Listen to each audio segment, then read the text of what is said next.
অনিবার্য ও দূরদর্শী কাজের স্বীকৃতি হিসেবে এবছর সাহিত্যের নোবেল পুরস্কার জিতেছেন হাঙ্গেরির লেখক লাসলো ক্রাসনাহোরকাই। নোবেল কমিটি বলছে, লাসলোর সৃষ্টি মহাপ্রলয়ঙ্কারী ভয়ের মধ্যেও শিল্পের শক্তিকে দৃঢ় করে। আফসানা নীলার ডেস্ক রিপোর্ট। লেখক লাসলো ক্রাসনাহোরকাই ১৯৫৪ সালে রোমানিয়ার সীমান্তের কাছে দক্ষিণ পূর্ব হাঙ্গেরির ছোট শহর জিউলাতে জন্মগ্রহণ করেন। প্রত্যন্ত গ্রামীণ অঞ্চলই হল ক্রাসনাহোরকাইয়ের প্রথম উপন্যাস সাতান টাঙ্গোর প্রেক্ষাপট, যা ১৯৮৫ সালে প্রকাশিত হয়।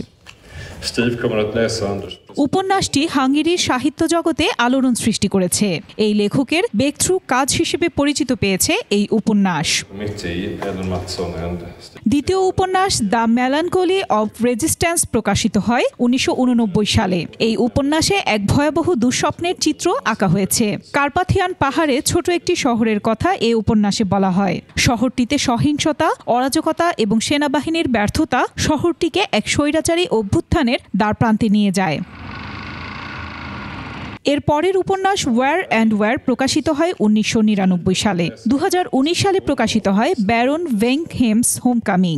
এই লেখকের সাম্প্রতিকতম বই হেয়ার্স 07769 প্রকাশিত হয় ২০২১ সালে। লাসলো ক্রাসনাহোরকাইয়ের লেখায় কাফকা এবং টমাস বার্নহার্ডের প্রভাব দেখা যায়। তিনি মধ্য ইউরোপীয় ঐতিহ্যের একজন মহাকাব্যিক লেখক। তাকে নোবেল কমিটি বলেছেন চিন্তাশীল, সূক্ষ্মভাবে পরিমিত স্বরগ্রহণকারী। আফসানা নীলা, ডেস্ক রিপোর্ট, ২১ টেলিভিশন।